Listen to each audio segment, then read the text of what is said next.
কি যেন বলেছিল মইনা? ও বলেছিল না আমাদের সবাইকে সিংহরায় বাড়ি থেকে নাকি বের করেই ছাড়বে। তারপর খুব ঘটা করে অ্যানাউন্স করেছিল ঈশাকে বিয়ে করবে। হায় রে, বিয়ের দিনই তো বউ লকআপে, আর ফিরে আসার কোনো চান্সও নেই। কেয়ারা, আমার মনে হয় এখনো গায়ে হলুদের জন্য অনেকটা সময় আছে। এখানে যেমন আজকে ঋদ্ধি আর আমার গায়ে হলুদ হবে, দেখো ঠিক তেমনই ঈশা আর মৈনাকেরও গায়ে হলুদ হবে। আমার মনে হয় ঈশা ঠিক সময়ের মধ্যে পৌঁছে যাবে।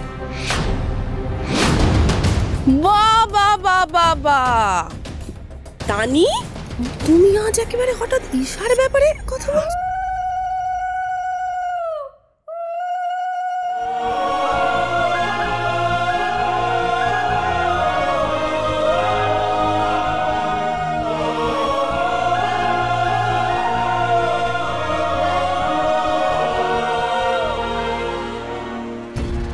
এই ঈশা সেনকে তো হুবহু খড়ির মতো দেখতে। ঈশা সেন ফিরে এসেছেন, তাহলে কি পুলিশ তাকে সন্দেহভাজনের তালিকায় রাখছেন না?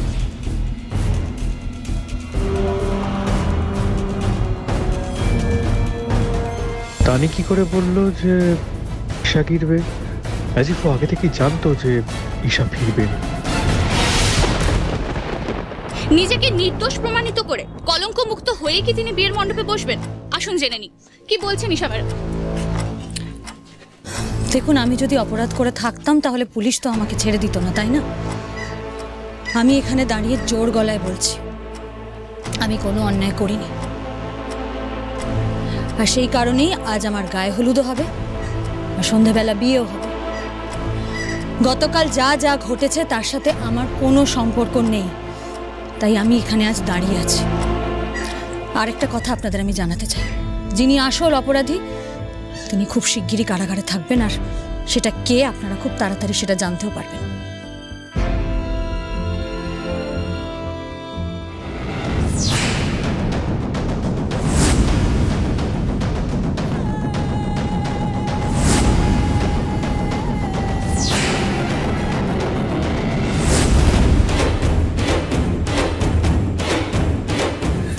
ঈশাকে ফিরিয়ে আনার জন্য থ্যাংক ইউ সো মাচ।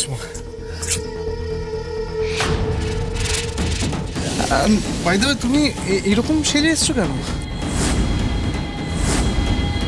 হ্যাঁ ভালো না, তোমাকে তো কখনো এরকম সাজতে দেখিনি, আজ হঠাৎ।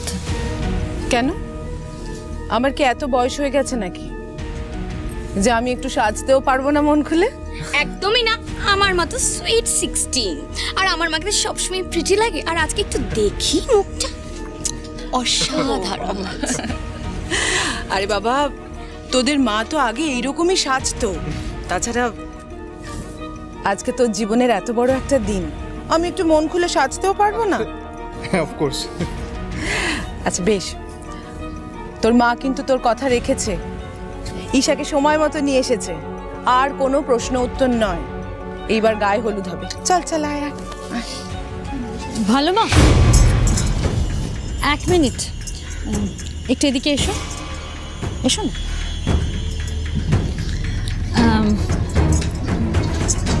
আমার ভালো মা, আই মিন মৈনাকের মা, উনি মধুজা সিংহরায়, ঋদ্ধিমান সিংহরায়ের ছোট কাকিমণি, আর মধুশ্রী আন্টি ছোট পিসিমণি, আর ওই যে ইমন, এই যে কিয়ারা। ঈশা, এবার চলো, এমনিতেই অনেক সময় নষ্ট হয়ে গেছে, আর সময় নষ্ট করা ঠিক হবে না। এবার গায়ে হলুদ দিতে হবে, চলো এসো এসো।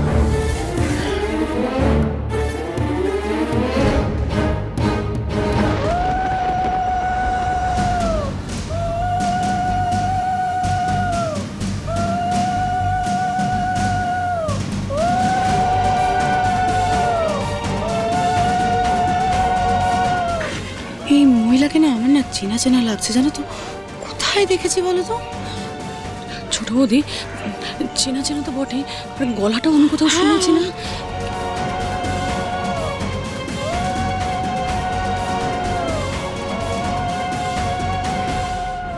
মাথাটা কেমন গুলিয়ে যাচ্ছে, কিন্তু আমি বলছি শোনো, আমি কোথাও দেখেছি আগে ওনাকে। তারা তো এই মধুশ্রী,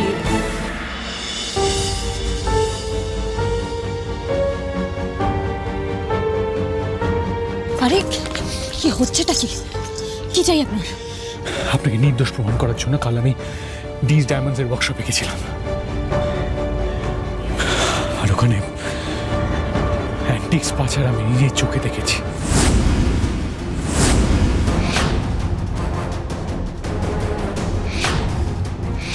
আমি ওই গুন্ডাদের ফলো করে ওই স্কুল বাস অবধি যাই, যেখানে এনিওয়ে দ্যাটস নট ইম্পর্টেন্ট। কিন্তু দেখুন, ওই গুন্ডার যে লিডার, তার কাছে ফোনে একজন ইনস্ট্রাকশন দিচ্ছিলেন, এবং ওই গুন্ডারা ওই ইনস্ট্রাকশন শুনে যিনি ইনস্ট্রাকশন দিচ্ছিলেন তাকে ম্যাডাম বলে অ্যাড্রেস করছিল।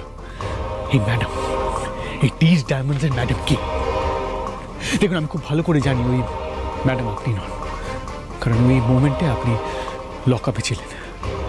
কিন্তু আপনি প্লিজ দয়া করে একবার ভেবে বলুন যে আপনাদের ওই ডিজ ডায়মন্ডসে যার ওই অফিস ওয়ার্কশপে যার অ্যাক্সেস রয়েছে, উনি কে? এই ম্যাডাম কে বলুন। আমিও তো সেই উত্তরটাই খুঁজছি মিস্টার সিংহ, কিন্তু এখন অবধি যা কিছু প্রমাণ আমার সামনে এসেছে তাতে পুরো রহস্যটা আরো বেশি করে জট পাকিয়ে যাচ্ছে। কি হচ্ছে, কেন হচ্ছে, কার কথায় হচ্ছে, আমি কিচ্ছু বুঝতে পারছি না। কিন্তু যেটুকু বুঝতে পারছি সেটা আমার মন বিশ্বাস করতে চাইছে না। কি উনি চুপ করে আছেন কেন? আপনি বলুন দয়া করে। আপনি প্লিজ একটু চিন্তা করুন, থিঙ্ক হার্ড। দেখুন, আমি এটা কিছুতে বুঝতে পারছি না। আমার মেজকা দেবাংশু সিংহ রায় এই যে ডিজ ডায়মন্ডসের আড়ালে এই যে স্মাগলিংয়ের ব্যবসা করে, এসবের মধ্যে আপনি কি করে জড়িয়ে পড়লেন? আর আমি এটাও বুঝতে পারছি না যে দেবীপুরের পুলিশ যদি এনকাউন্টার করে থাকে মেজকাকে, তাহলে মেজকার অ্যাবসেন্সে এই অপারেশন কে চালাচ্ছে? দেখুন, এতগুলো প্রশ্ন আমার মাথায় খেয়ে যাচ্ছে। আপনি প্লিজ একটু ভেবে বলুন, প্লিজ। আপনাকে বলতে হবে, নাহলে আমি আপনাকে বাঁচাতে পারবো না। আমি এতগুলো কথা আপনাকে বলতে পারবো না, আমার কিছু বলার নেই। আর আমি তো একটা জিনিস বুঝতে পারছি না মিস্টার সিংহ রায়, আপনি সত্যি জানার জন্য এত উঠে পড়ে লেগেছেন কেন? হয় আপনি তো নিজে আমাকে বলেছেন যে আমি আপনার খড়ি নই, আমি খড়ি হওয়ার মুখে যোগ্যতা আমার নেই। দেন why are you doing this? শুনুন, আপনাকে একটা কথা বলতে চাই। আমি যত বড় প্রবলেমেই ফেসে যাই, আমি কিন্তু সেখান থেকে নিজেকে বাঁচিয়ে আনতে পারি। নিজেকে সামলে নেওয়ার ক্ষমতা আমার আছে মিস্টার সিংহ রায়। আপনার উড বি ওয়াইফ আপনার জন্য অপেক্ষা করছে। আপনাদের গায়ে হলুদ, তারপর সন্ধ্যেবেলা আপনাদের বিয়ে। আমার ব্যাপারে না ভেবে আপনি এবার সেটাই কনসেন্ট্রেট করুন, সেটাই আপনার জন্য ভালো হবে।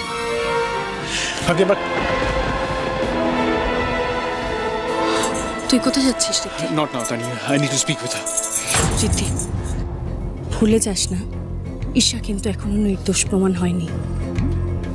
বনি ওকে ছাড়িয়ে নিয়ে এসেছে ঠিকই, কিন্তু ইনভেস্টিগেশন এখনো বাকি আছে। তুই জানলি কি করে যে বনি ঈশাকে নিয়ে আসবে?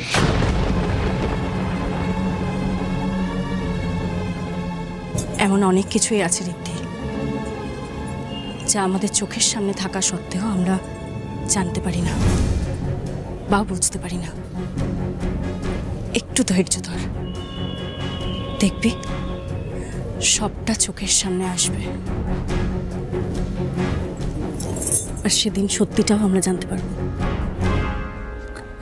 কি বলছিস, একটু স্পষ্ট করে বল। আমি বলতে চাইছি, ঈশা যদি সত্যি খড়ি হয় রিদ্ধি, আমি তাহলে স্বেচ্ছায় তোর জীবন ছেড়ে বেরিয়ে যেতাম। কিন্তু এই নিয়ে তোকে আমি 1000 বার বলেছি, ও খড়ি নয়, ও ঈশা। ও খড়ি সেজে আমাদের শুধু ক্ষতি করতে এসেছে। তাই আমারও আর তোকে ছেড়ে যাওয়ার কোনো প্রশ্নই উঠছে না। আর যদি খড়ি আমার জীবনে ফিরে আসেন কোনোদিন, তুই আমার জীবন থেকে সরে যাবি তো?